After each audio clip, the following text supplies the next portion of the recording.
Tuhan, terima kasih Tuhan sudah kumpulkan kami di sini memuji dan memuliakan nama-Mu. Terima kasih untuk kehadiran-Mu di tengah-tengah kami dan Engkau bertahta di atas pujian dan penyembahan kami. Sekarang kami mau mendengar firman Tuhan. Berilah akal budi pikiran yang baik, hati yang baik, supaya firman diberitakan kami mengerti, hati kami terbuka kepada kebenaran Tuhan. Jauhkanlah daripada hati yang keras, sehingga kami dengan mudah menerima kebenaran-Mu. Dan Tuhan, biarlah Tuhan juga bekerja sehingga pesan-pesan praktis di dalamnya dapat kami lakukan dalam hidup hari lepas hari supaya memuliakan nama-Mu. Semua peralatan yang kami pakai Tuhan kuduskan semuanya, baik kami yang di sini maupun yang mengikutinya secara online. Kami diberkati oleh firman Tuhan ini. Tolong hamba-Mu dalam menyampaikan. Biarlah kebenaran disampaikan, jauhkan dari kesalahan, terlebih kesesatan, supaya kebenaran firman yang ditegakkan. Dalam nama Yesus kami berdoa. Amin. Silakan duduk kembali.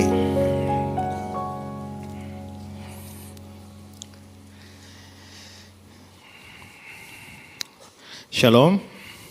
Selamat Paskah buat kita semua. Saudara, Alkitab banyak mengandung kata Paskah. Tapi tidak satu pun dari kata Paskah di dalam Alkitab yang mengacu kepada Paskah Kristen. Semua berbicara tentang Paskahnya Yahudi. Dan Paskah Yahudi itu tidak ada hubungannya dengan kematian kebangkitan Yesus. Tapi keluarnya orang Israel dari Mesir. Hanya karena Tuhan Yesus kita matinya persis hari Paskah orang Yahudi. Ya, tanggal 14 bulan Nisan atau bulan Abib. Karena itulah maka orang Kristen akhirnya mengadopsi istilah Paskah, lalu memberikan makna baru. Bukan lagi keluar dari Mesir, tapi keluar dari maut melalui kebangkitan Yesus Kristus. Itu sama dengan hari Pentakosta. Bagi orang Kristen Pentakosta adalah hari pencurahan Roh Kudus. Padahal sebenarnya Pentakosta itu awalnya tidak ada hubungan dengan Roh Kudus. Pentakosta itu hari syukur atas turunnya 10 hukum dan hari raya panen. Tapi pada saat hari Pentakostanya Yahudi, tahu-tahu Roh Kudus turun. Karena itu orang Kristen mengadopsi istilah Pentakosta, tapi maknanya diperbaharui, yakni hari pencurahan Roh Kudus. Nah, begitu juga dengan Paskah. Nah, kita baru merayakan Paskah dan hari kematian dan kebangkitan Kristus, terlebih kebangkitan Yesus itu adalah sesuatu yang unik di dalam iman Kristen. Nah, kekristenan mempunyai sejumlah keunikan yang tidak dimiliki oleh agama manapun atau sistem kepercayaan apapun di dalam dunia, yaitu kebangkitan. Para pemimpin agama, para pendiri agama, kuburannya itu masih berisi. Hanya Yesus Kristus yang kuburannya kosong. Ya.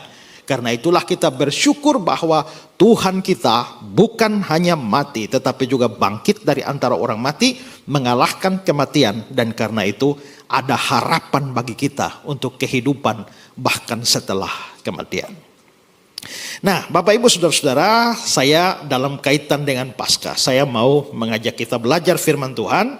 Yohanes 20, 26 sampai 29.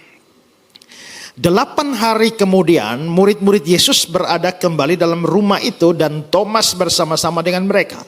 Sementara pintu-pintu terkunci, Yesus datang dan berdiri di tengah-tengah mereka dan berkata, "Damai sejahtera bagi kamu." Kemudian dia berkata kepada Thomas, "Taruhlah jarimu di sini dan lihatlah tanganku, dan ulurkanlah tanganmu, cucukkanlah ke dalam lambungku, dan jangan engkau tidak percaya lagi, melainkan percayalah." Thomas menjawab dia, "Ya Tuhanku dan Allahku." Kata Yesus kepadanya, "Karena engkau telah melihat aku, maka engkau percaya. Berbahagialah mereka yang tidak melihat namun percaya." Saudara, ini adalah salah satu cerita Alkitab berkenaan dengan Paskah, bahwa Yesus itu berbicara dengan murid-muridnya dan juga dengan Thomas. Dan kalau ini difilmkan, maka lakonnya di sini itu adalah Thomas dan Yesus. Karena itu saya berikan tema khotbah saya ini, Thomas dan Yesus. Nah, tadi dalam kebaktian pertama saya sudah bahas Thomasnya, sekarang saya mau bahas Yesusnya. Tapi saya kasih sekilas. Pertama itu tentang Thomas. Nah, Thomas itu terkenal karena keraguan-raguannya terhadap kebangkitan. Dia bilang bahwa sebelum saya melihat, sebelum jari saya masuk, aku sekali-kali tidak akan percaya.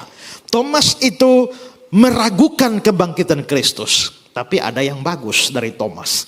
Yang bagusnya adalah karena dia ragu-ragu, tapi dia jujur dengan keraguan-raguannya.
Adalah orang yang ragu-ragu, tapi dia bukan orang yang munafik. Kalau dia memang ragu-ragu, dia betul-betul menyatakan keraguannya. Dia bukanlah orang yang menyembunyikan keadaan sesungguhnya. Banyak orang itu pura-pura tahu padahal tidak tahu. Pura-pura pintar tapi padahal bodoh. Ya, pura-pura kaya tapi padahal miskin. Pura-pura yakin padahal ragu-ragu. Dan pura-pura untuk tidak bingung padahal lagi bingung, ya. Nah, ini adalah hal yang buruk. Tapi bagusnya Thomas adalah bahwa dia ragu-ragu, dia jujur dengan keraguan-raguannya, dan karena itu dia tertolong. Nah, itu bagusnya Thomas pertama. Tapi Thomas bagusnya yang kedua adalah bahwa keraguan-raguannya itu terjadi karena dia tidak hadir pada waktu Tuhan Yesus menampakkan diri pertama kali pada hari Minggu Paskah. Pada waktu Yesus menampakkan diri pada hari Minggu Paskah, ada banyak berkat rohani yang diterima oleh semua yang hadir. 10 rasul yang lain, tapi Thomas tidak dapat. Misalnya dalam Yohanes 20, 19-23. Pada waktu itu datanglah Yesus berdiri di tengah-tengah mereka dan berkata, damai sejahtera bagi kamu. Tuhan kasih damai sejahtera, tapi Thomas tidak hadir. Kenapa? Dia bolos dalam pertemuan hari Minggu itu. Jadi dia nggak dapat damai sejahteranya.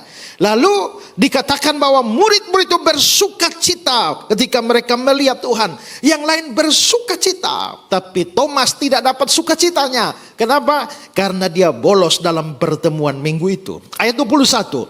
Maka kata Yesus sekali lagi, damai sejahtera bagi kamu. Berarti ada damai sejahtera dobel yang diberikan untuk mereka yang hadir pada waktu itu. Thomas kehilangan lagi damai sejahtera sekali lagi karena dia tidak hadir.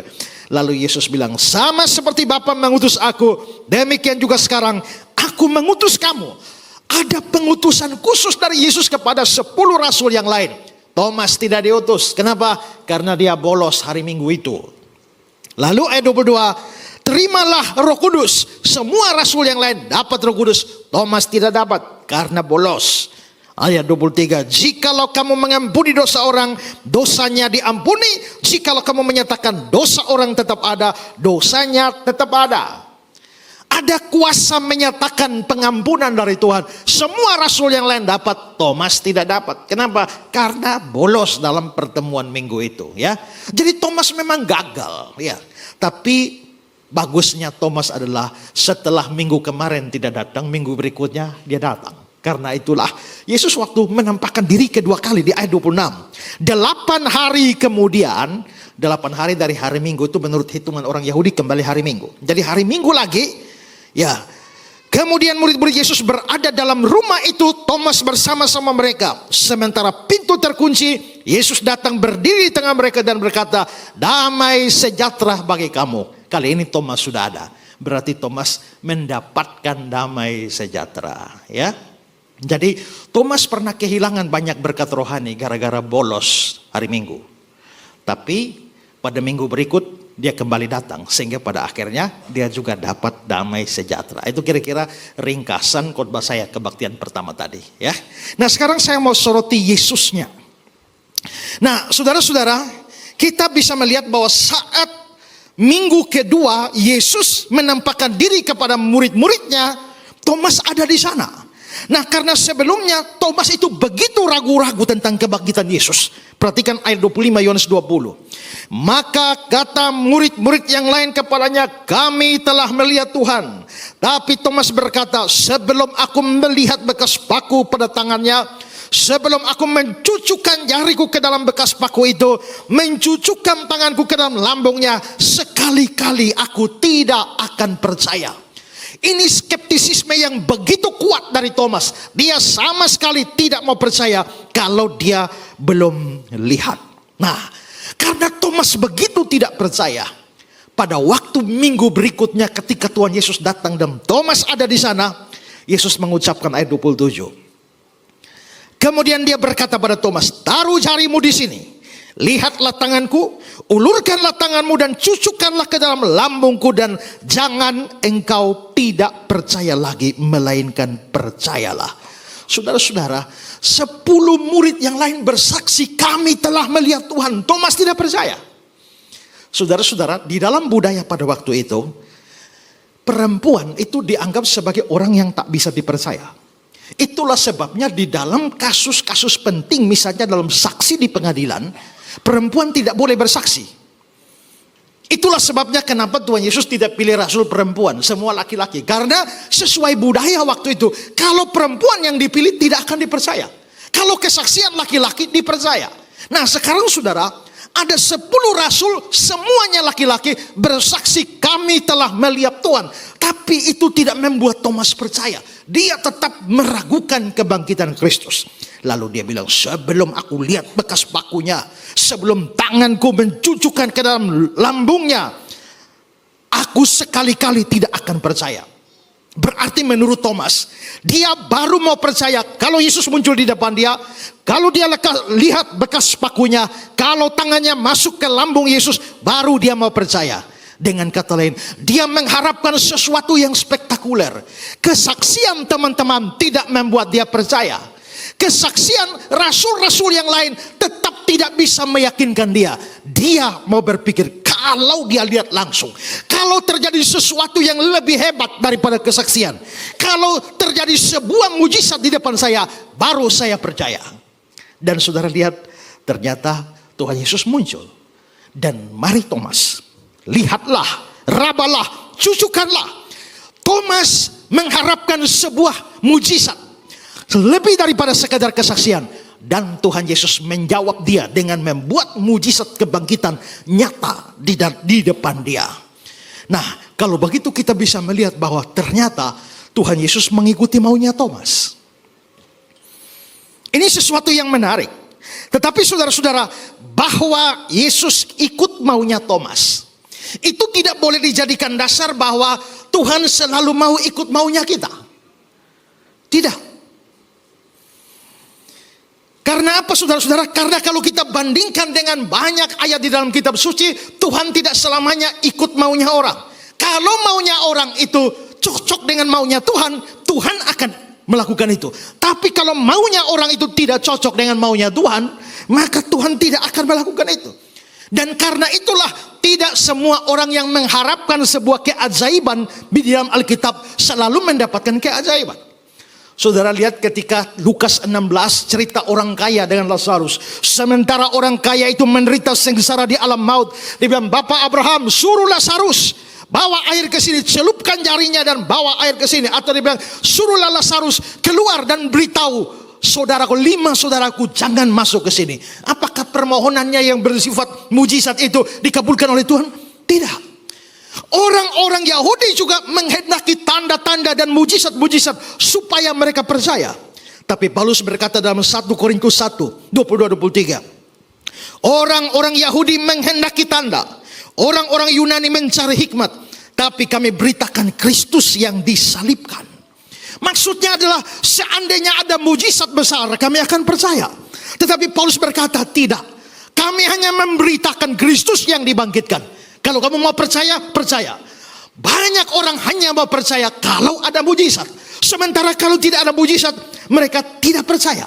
Saudara-saudara, kadang-kadang Tuhan memang mau ikut, tapi tidak selamanya Tuhan mau ikut itu. Contohnya orang Yahudi minta tanda, dia tidak kasih tanda, dia hanya memberikan tanda Nabi Yunus seperti yang dikatakan di dalam Matius pasal yang ke-12. Karena itu saudara-saudara, jangan heran bahwa semua kita mengharapkan Tuhan buat hal-hal yang spektakuler. Kadang Tuhan mau, sering Tuhan mau, tapi tidak selamanya dia mau mengikutinya. Saudara-saudara, di Tuhan Yesus pernah berkata tentang Yohanes Pembaptis. Dikatakan bahwa dari semua orang yang lahir dari perempuan, tidak ada yang lebih besar dari Yohanes Pembaptis. Tapi apakah Yohanes Pembaptis pernah membuat sebuah mujizat? Yohanes 10 ayat 41. Dan banyak orang datang kepadanya dan berkata, Yohanes memang tidak membuat satu tanda pun. Tetapi semua yang dikatakan Yohanes tentang orang ini Yesus adalah benar. Yohanes tidak buat satu tanda pun. Kalau dalam terjemahan Indonesia sehari-hari dibilang begini, banyak orang datang kepadanya, mereka berkata, Yohanes tidak melakukan keajaiban-keajaiban. Tapi semua yang dikatakan tentang orang ini benar. Yohanes tidak bikin mujizat, dia hanya bicara tentang Yesus. Dia hanya bersaksi tentang Yesus. Mujizatnya tidak ada, tapi beritanya tentang Yesus itu benar. Maka di sini kita bisa melihat bahwa memang tak selamanya Tuhan mengikuti maunya orang untuk membuat mujizat, walaupun kadang-kadang dia mau. Nah, karena itulah saudara-saudara, maka dalam kasus Paskah ini Thomas menghendaki sebuah tanda, tetapi Tuhan memang mengabulkan permohonannya dengan muncul persis seperti yang dia minta. Sebelum saya lihat lubang paku pada tangannya, Tuhan Yesus ternyata datang lihat Thomas. Sebelum saya mencucukkan jariku, Tuhan Yesus mengabulkan permohonan. Ayo Thomas, cucukkanlah jarimu. Nah, kalau begitu kita bisa melihat bahwa dengan semua itu, Tuhan Yesus meyakinkan Thomas bahwa dia memang bangkit dari antara orang mati. Nah, saudara-saudara, apa yang kita bisa pelajari dari Yesus? Saya mau berikan dua pelajaran hari ini. Pertama adalah dengan lemah lembut dia, Tuhan Yesus menuntun Thomas kepada pertobatan.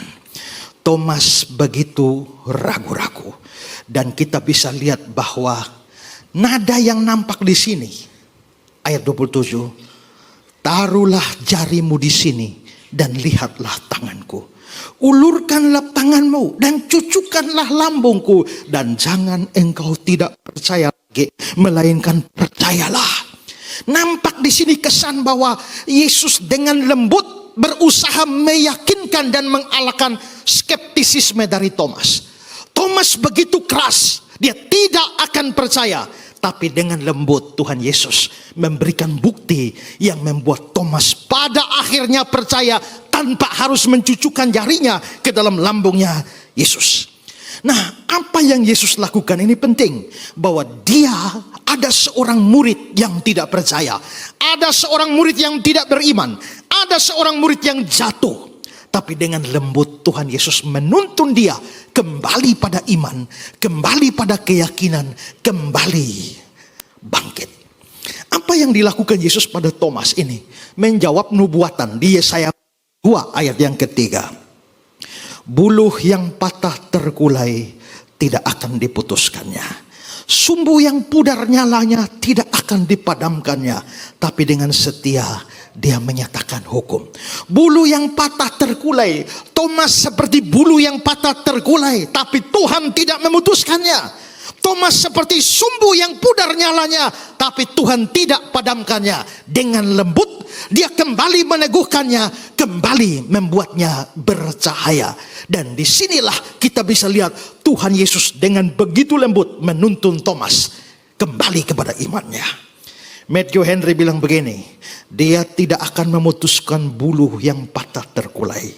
Sebaliknya sebagai seorang gembala yang baik, dia membawa pulang mereka yang tersesat. Dan saudara-saudara, gara-gara apa yang dilakukan Yesus ini, Thomas kembali bangkit. Thomas kembali berkobar-kobar dan memberitakan Injil. Dan bahkan di akhirnya dia katakan pada Yesus, ya Tuhanku dan Allahku, my Lord and my God. Dan nanti sejarah gereja dari Eusebius mencatat bahwa Thomas itu menjadi salah satu martir. Semua rasul itu mati martir, kecuali Rasul Yohanes yang mati di akhir abad pertama, mati baik-baik. Tapi semua rasul itu mati martir, termasuk Thomas. Thomas menurut Eusebius memberitakan Injil ke India, dan dia di sana dia mendirikan gereja-gereja, dan dia berkonflik dengan imam-imam kafir di sana. Dan satu hari ketika Thomas sedang berdoa, sebuah tombak menancap di punggungnya dan membuat Thomas pada akhirnya mati. Hari ini secara tradisi dipercaya ada kuburan Thomas di India, dan di kuburannya itu ditulis pengakuan iman dia, my Lord and my God. Ya Tuhanku dan Allahku. Berarti kita bisa lihat Thomas kembali bangkit dan menjadi penginjil, bahkan mati. Kenapa? Karena Tuhan Yesus menuntun dia dengan lemah lembut kepada pertobatan. Tuhan tidak menghakimi dia, Tuhan tidak mengecam dia dengan keras, dengan kasar, tapi dengan lembut menuntunnya kepada pertobatan. Maka ini menjadi pelajaran bagi kita bahwa betapa pentingnya bagi kita ketika orang lemah, ketika orang jatuh, ketika orang ragu-ragu, ketika orang tidak kuat di dalam imannya, dibutuhkan semangat, dibutuhkan roh lemah lembut untuk menuntun kembali kepada kebenaran. Amsal 25:15, dengan kesabaran seorang penguasa dapat diyakinkan, dan lidah lembut mematahkan tulang. Terjemahan Indonesia sehari-harinya, kesabaran disertai kata-kata yang ramah dapat meyakinkan orang yang berkuasa dan menghancurkan semua perlawanan. Atau Galatia 6 ayat 1, saudara-saudara, kalau seorang kedapatan melakukan sesuatu pelanggaran, kamu yang rohani harus memimpin orang itu ke jalan yang benar dalam roh lemah lembut, sambil menjaga dirimu sendiri supaya kamu jangan karena pencobaan. Jadi saudara-saudara, apa yang Yesus lakukan ini penting. Dengan kelembutan menuntun Thomas, akhirnya Thomas menjadi berguna bagi kerajaan Allah. Seandainya karena keraguan Thomas hari itu, Yesus mengusir Thomas atau menghakimi Thomas dan mengeluarkan dia dari muridnya, maka hari ini sejarah tidak mencatat seorang Thomas yang menjadi seorang pemberita Injil di India. Saudara-saudara, beberapa tahun yang lalu saya bertemu dengan seorang sahabat saya waktu SD. Lalu saya ketemu dengan dia, saya beritakan Injil pada dia. Singkat cerita, dia menjadi percaya pada Yesus. Lalu dia aktif melayani di persekutuan saya. Nah, dia tidak tinggal dengan keluarganya, tapi dia tinggal dengan orang yang tidak ada hubungannya. Karena dia jauh dari kota Kupang, dia hanya datang ikut sama orang. Lalu karena dia melayani bersama saya, satu kali pulang dia dapati semua barang-barangnya sudah dilempar keluar oleh majikannya. Dia nggak tahu mau tinggal di mana lagi. Akhirnya saya tampung dia di rumah saya dan tinggal. Nah, lalu saudara, satu hari dia satu tingkat di atas saya, ya. Nah, lalu dia bilang begini, Pak Esra, saya kepengen jadi hamba Tuhan atau jadi pendeta. Wah, puji Tuhan, bagus. Lalu akhirnya saya ngatur dia masuk ke sebuah sekolah teologi di Kupang. Lalu saya sendiri berangkat sekolah teologi di Malang. Nah, kira-kira sekitar tahun 1998 saya pulang liburan dari Malang ke Kupang. Nah, terus adik saya beritahu bahwa dia melihat teman satu itu sedang jual ikan di pasar. Setelah itu kasih tahu lagi, dia lihat orang itu jual koran. Lalu akhirnya kami cari tahu, loh, bukankah dia sementara sekolah untuk menjadi seorang hamba Tuhan, menjadi seorang pendeta? Kenapa dia ada di sana jual ikan, jual koran? Lalu akhirnya dipanggil, lalu diceritakan. Maka dia mulai ceritakan, dia betul-betul sudah kuliah sampai akhir skripsi. Tapi skripsinya ini penelitian lapangan, dia ingin meneliti tentang okultisme atau dunia setan-setan, dunia dukun-dukun. saking seriusnya bikin skripsi, sampai pergi bertemu dengan dukun-dukun. Biasanya bukan hanya wawancara dukunnya, sampai ikut praktek yang dikasih oleh dukun-dukun.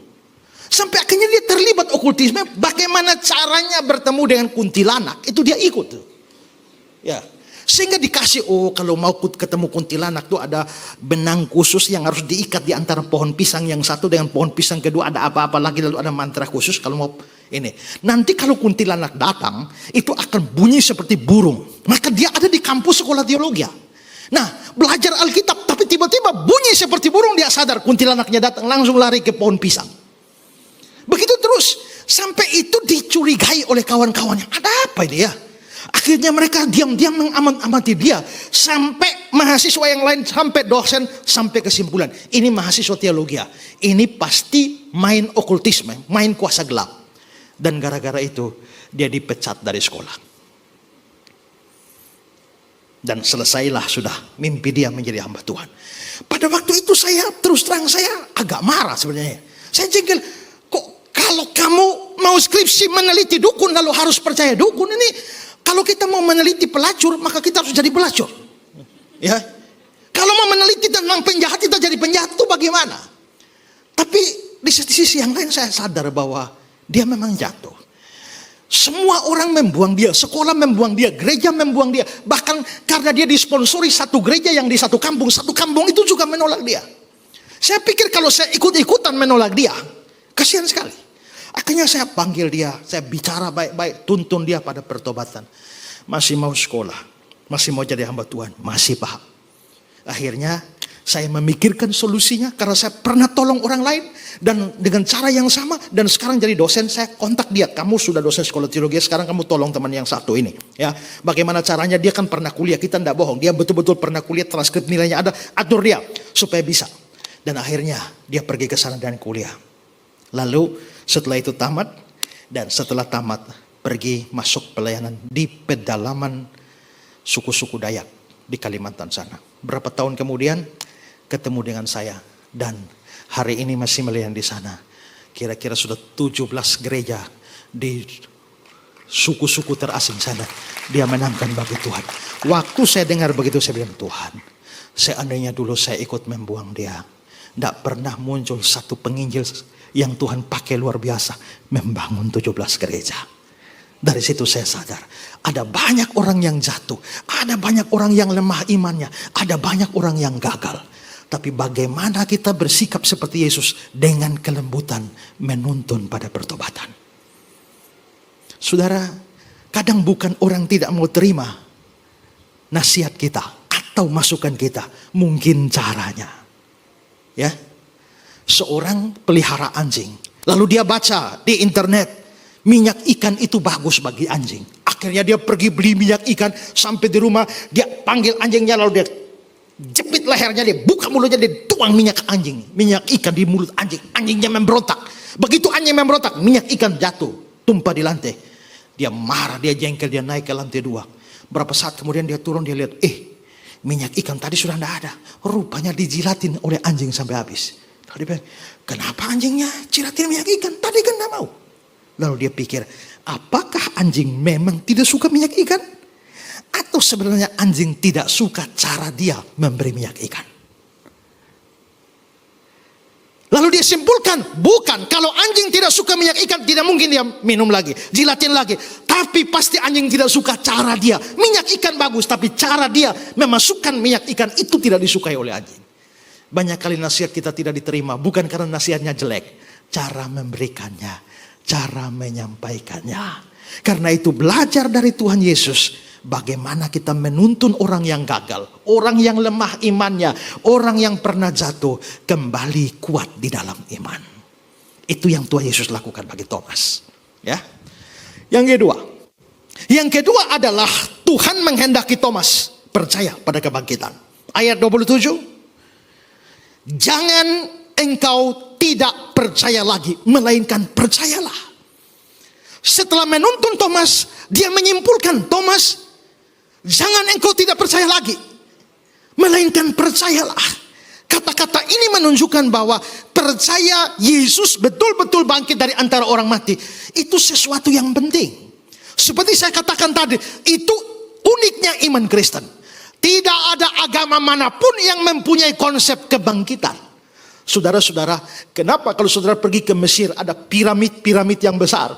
Piramid-piramid tempat kuburnya Firaun. Lalu mereka dimasukkan ke sana itu, mereka dimumifikasi. Tubuhnya diawetkan. Supaya apa? Karena mereka berpikir satu hari nanti akan ada kebangkitan orang mati. Kalau jiwanya bangkit, tubuhnya sudah hancur, terus jiwanya mau pakai tubuh apa? Itulah sebabnya mereka melakukan mumifikasi pada Firaun. Supaya apabila terjadi kebangkitan, maka jiwanya kembali menemukan tubuhnya masih utuh. Tapi harapan tentang kebangkitan hanya tinggal harapan, tidak pernah terjadi. Dan hanya di dalam kekristenan kebangkitan itu menjadi sesuatu yang nyata. Kalau begitu saudara, kebangkitan, percaya bahwa Yesus bangkit, itu sesuatu yang penting. Kalau tidak, Yesus tidak berkata jangan engkau tidak percaya lagi, melainkan percayalah. Seorang penafsir namanya Tasker, dia bilang begini, perintah jangan engkau tidak percaya secara implisit menunjukkan bahwa di sana tidak bisa ada iman yang permanen kepada Yesus kecuali iman kepada Dia sebagai Tuhan yang bangkit, yang tetap memiliki bekas-bekas luka dari kematiannya yang menebus. Karena itu Thomas dihadapkan pada pilihan iman Kristen atau ketidakpercayaan.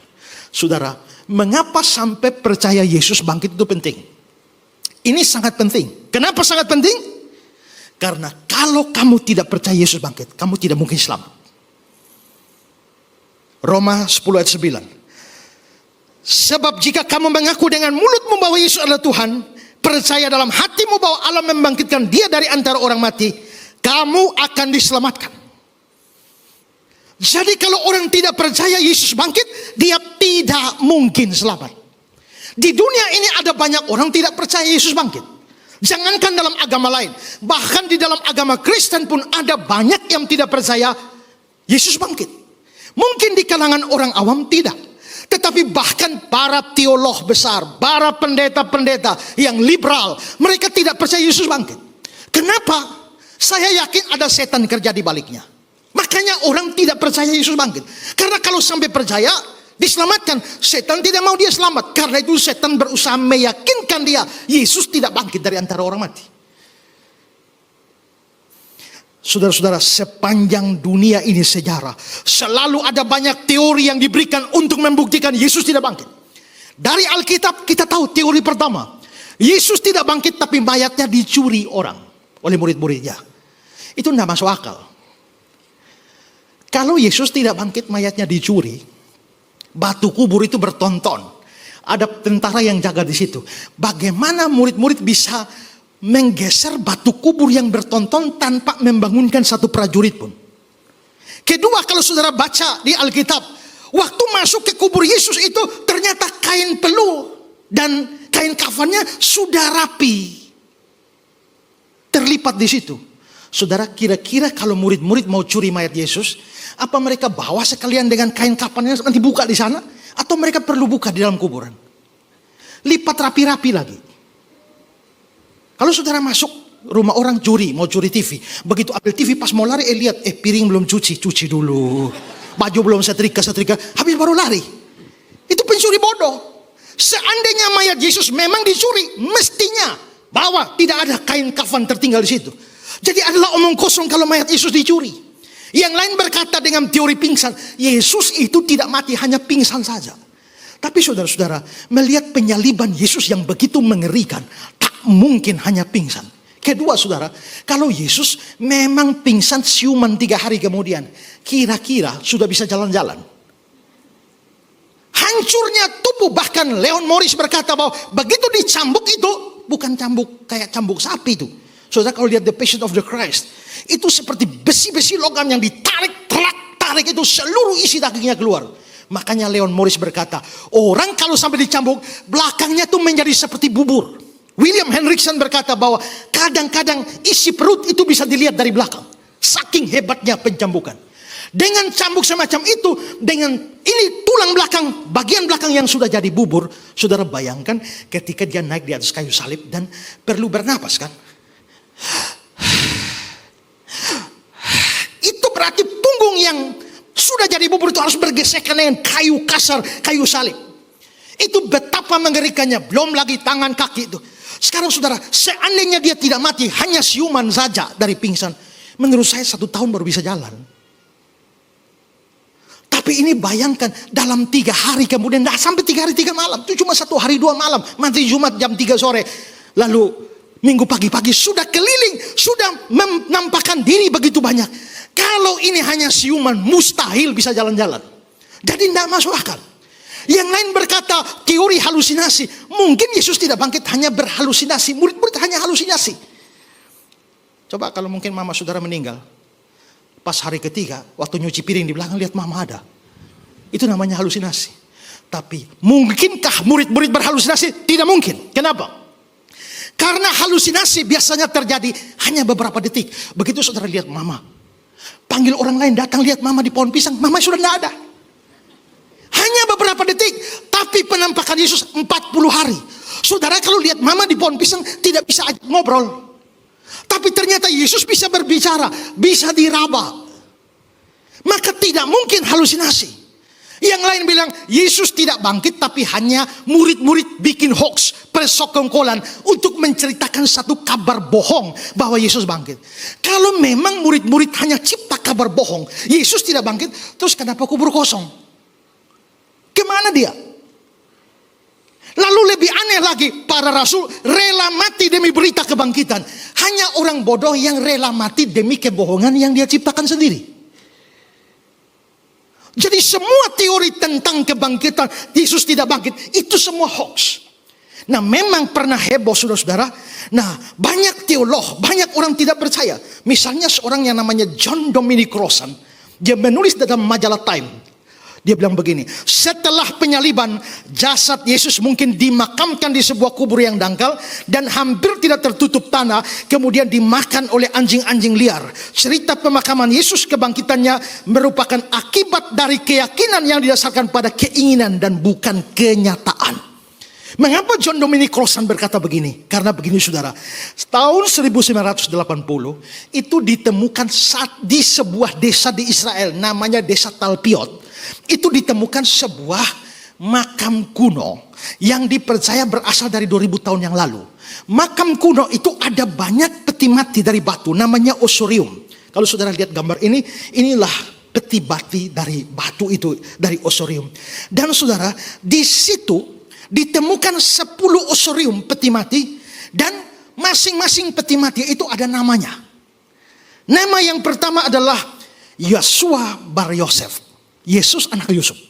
Yang kedua Maria. Yang ketiga Yose. Yang keempat Mariamne. Yang kelima Yehuda bar Yesua, Yehuda anak Yesus. Lalu beberapa yang lain. Nah, karena ada Yesus anak Yusuf, ada Maria di sana, ada Yehuda anak Yesus, maka dunia heboh. Inilah penemuan terbesar, yaitu penemuan kubur Yesus. Itu berarti bahwa Yesus juga kawin, makanya punya anak nama Yehuda itu.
Maka menjadi heboh, dan saudara-saudara dunia gempar karena mayat Yesus atau makam Yesus, tulang-tulang Yesus itu berhasil ditemukan. Sehingga cerita tentang Yesus bangkit itu adalah hoax. Penemuan ini akhirnya dipublikasikan lewat banyak buku yang diterbitkan oleh Gramedia. Saudara lihat buku-buku ini. The Jesus Dynasty, The Jesus Family Tomb. Bahkan saudara, Discovery Channel 4 Maret 2007 di Amerika, di Kanada, Inggris, Israel, dan Eropa itu menayangkan film dokumenter The Lost Tomb of Jesus dengan produsernya James Cameron yang sama-sama yang dia bikin Titanic dan The Terminator. Jadi itu dianggap ya ini film The Lost Tomb of Jesus, dan mereka publikasikan ke seluruh dunia. Yesus Kristus tidak bangkit. Akhirnya banyak orang di dunia ini percaya Yesus tidak bangkit. John Dominic Crossan misalnya berkata bahwa penemuan makam Talpiot adalah paku terakhir untuk peti mati iman Kristen. Padahal dia seorang Kristen. Banyak teolog, bahkan termasuk di Indonesia, pendeta-pendeta, doktor-doktor yang adalah pendeta bahkan ngajar di sekolah teologi di STT Jakarta ini, bahkan turut meyakini penemuan makam Talpiot. Sekarang saya kasih kata-katanya yang dia tulis di Kompas 5 April 2007. Saudara lihat kata-katanya. Jika sisa-sisa jasad Yesus memang ada di bumi, maka kebangkitan dan kenaikan Yesus ke surga tidak bisa lagi dipahami sebagai kejadian-kejadian sejarah objektif, melainkan sebagai metafora. Para penulis perjanjian baru sendiri pasti memahami keduanya sebagai metafora. Jika tidak demikian, mereka adalah orang-orang yang sudah tidak lagi memiliki kemampuan membedakan mana realitas, mana fantasi dan delusi. Dalam metafora, sebuah kejadian hanya ada dalam pengalaman subjektif, bukan dalam realitas objektif. Yesus bangkit, ya, tapi bangkit dalam memori dan pengalaman hidup, dihadiri dan dibimbing oleh Roh-Nya. Yesus tidak naik ke surga, ya, dalam arti dia telah diangkat dalam roh untuk berada di sisi Allah di kawasan rohani surga. Kebangkitan dan kenaikan Yesus tidak harus membuat jasad Yesus lenyap dari makamnya. Untuk keduanya terjadi, yang dibutuhkan adalah tubuh rohani, bukan tubuh jasmani protoplasmik. Maksudnya dia bagaimana? Maksudnya begini, Yesus memang bangkit seperti cerita Alkitab, tapi bukan bangkit sungguh-sungguh, hanya bangkit dalam pengalaman subjektif dari para murid. Saya kasih ilustrasi begini. Saudara tahu lagu Mars Guru? Terpujilah wahai engkau ibu bapa guru, namamu akan selalu hidup dalam sanubariku. Nama bapak ibu selalu hidup dalam sanubariku, tapi jasadnya bapak ibu guru di mana? Itu ada di TPU sana. Begitu juga semangatnya Yesus hidup di dalam murid-murid, tapi makamnya Yesus ada di Talpiot. Itulah kata mereka. Tapi saudara-saudara, ya, waktu kita tidak cukup untuk saya membuktikan bahwa ini berhasil dibongkar. Ya, berhasil dibongkar. Kenapa? Karena begini, peti matinya kok umurnya 2000 tahun. Tapi tulisan yang ini adalah anak Yesus, ini adalah kuburan Yesus anak Yusuf, ini adalah Yehuda anak Yesus. Kenapa tulisannya baru? Peti matinya 2000 tahun, mestinya kalau tulisannya tulisan dari 2000 tahun yang lalu. Kenapa tulisannya baru? Maka ini menjadi sebuah keanehan. Akhirnya ditangkaplah orang namanya Oded Golan yang dituduh sebagai pemalsu dan masuk penjara. Maka mereka begitu berkuar-kuar bahwa Yesus tidak bangkit. Sekarang faktanya apa? Makanya seorang dosen saya berkata bahwa untuk membuktikan Yesus tidak bangkit itu jauh lebih susah daripada membuktikan Yesus bangkit. Buang Alkitab, tidak usah pakai Alkitab. Mari bicara sejarah. Apakah ada data sejarah di luar Alkitab yang mengatakan Yesus bangkit? Ada. Flavius Josephus, sejarawan Yahudi berkebangsaan Roma. Tacitus dalam bukunya Annals, sejarawan Romawi. Marabar Serapion, Pliny the Younger, semua non-Kristen. Tapi mereka bersaksi bahwa seorang bernama Yesus itu memang dibunuh mati zaman Pontius Pilatus. Jadi gubernur kelima dari provinsi Yudea di bawah kekaisaran Romawi. Dan bahkan mereka percaya dia bangkit. Orang yang diberi nama Kristus dalam Antiquities of the Jews dari Flavius Josephus. Mereka bukan orang Kristen. Mereka Yahudi, mereka Romawi, mereka benci kekristenan. Tapi kesaksian mereka meneguhkan bahwa memang berita kebangkitan itu ada. Nah karena itu saudara-saudara, jauh lebih sukar untuk menyatakan dia tidak bangkit daripada menyatakan bahwa dia bangkit. Karena itu saudara, ini penting. Ini iman Kristen bukan asal iman, tapi sejarah. Ya. Para orang gila ini mengatakan bahwa kita harus membedakan antara Jesus history dan Christ faith. Bahwa yang dicatat dalam Alkitab itu Christ faith, Kristus yang diimani. Tapi Kristus yang diimani belum tentu sama dengan Jesus history. Dulu ada lagu, biarpun Madonna cantik, Marilyn Monroe juga cantik, tetapi bagiku lebih cantik Nyai. Pertanyaannya, apakah secara objektif Nyai lebih cantik dari Marilyn Monroe? Secara objektif Nyai lebih cantik dari Madonna? Nah, kalau secara objektif penampilan Nyai ini menyedihkan. Tapi mengapa saya anggap Nyai lebih cantik? Itu Nyai faith. Nyai menurut iman saya, dia perempuan tercantik. Tapi Nyai historis ternyata lain. Nah, Jesus historis dengan Christ faith itu berbeda. Nah, mereka bilang katakan begitu. Karena itu mereka berusaha menggali ulang Yesus sejarah. Gara-gara gali ulang Yesus sejarah itulah jadinya seperti John Dominic Crossan yang mengatakan bahwa Yesus mati dan dia dikubur di tempat yang tidak dalam. Mayatnya dibongkar dan dimakan oleh anjing. Saudara-saudara, dunia sudah 2000 tahun. Serangan terhadap iman Kristen tidak sedikit.